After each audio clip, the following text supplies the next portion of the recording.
I looked round for the hyena swine, but he was not there. "He is dead! He is dead! The master is dead!"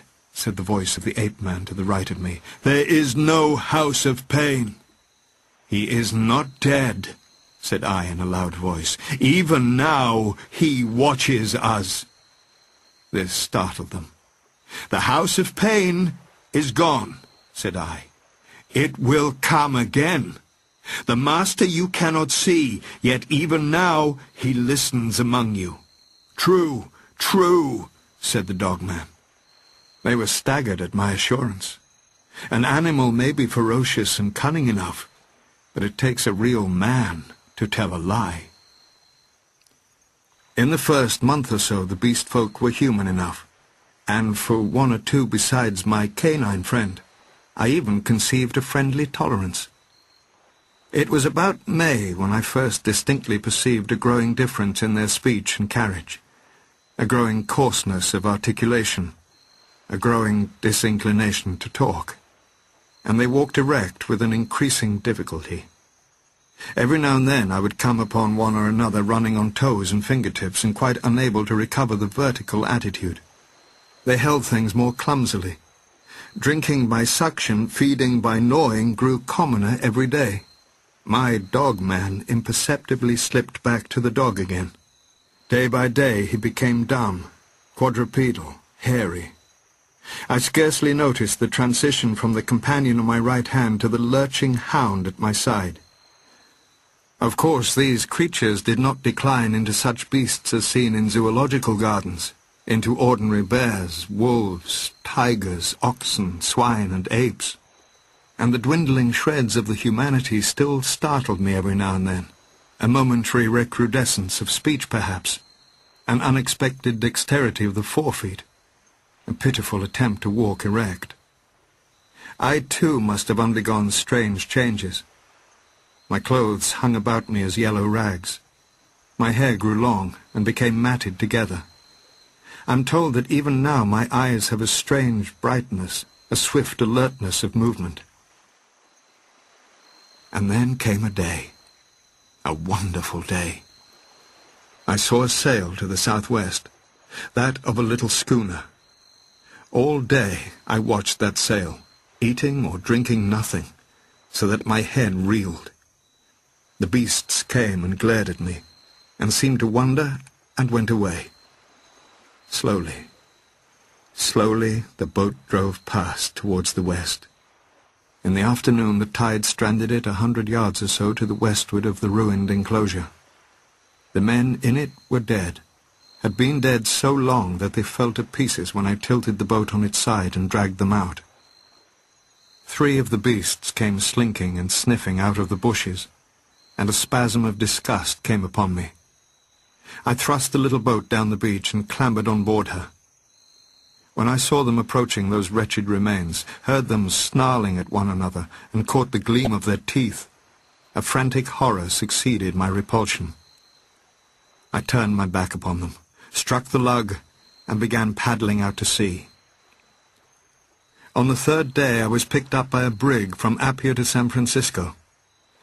Neither the captain nor the mate would believe my story, judging that solitude and danger had made me mad, and fearing their opinion might be that of others, I refrained from telling my adventure further. With my return to mankind came, instead of that confidence and sympathy I had expected, a strange enhancement of the uncertainty and dread I had experienced upon the island. I could not persuade myself that the men and women I met were not also beast people, animals half wrought into the outward image of human souls. I know this is an illusion, that these seeming men and women about me are indeed perfectly reasonable creatures, full of human desires and tender solicitude, emancipated from instinct. Yet I long to be away from them, and alone. This is a mood, however, that comes to me now, thank God, more rarely.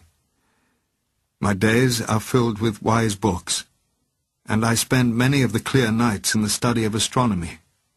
There it must be, I think, in the vast and eternal laws of matter, and not in the daily cares and sins and troubles of men, that whatever is more than animal within us must find its solace. And so, in hope and solitude, my story ends.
It is a man.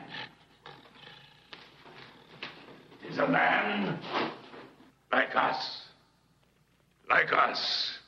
He must learn the law. What is the law? Not to walk on all fours. Are we not our men? What is the law? Not to eat flesh.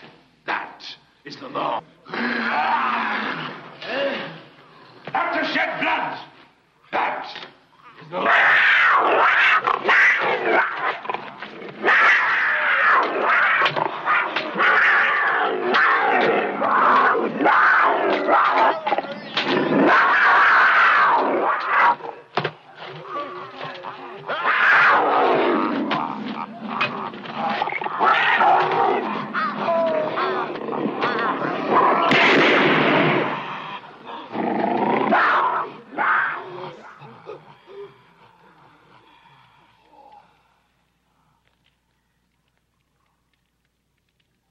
What is the law?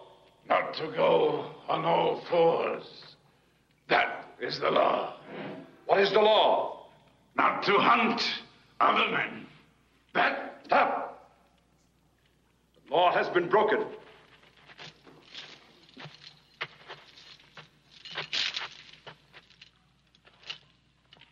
He who breaks the law shall be punished. Back to the house of pain. Back to the house of pain.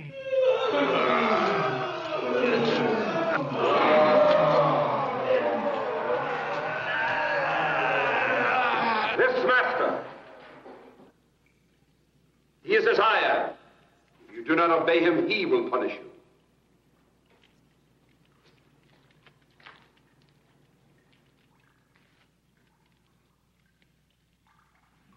His is the hand that makes.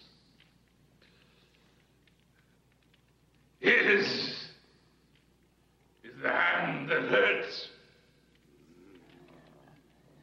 His is the hand that heals. His is the house of pain. His is the house of pain.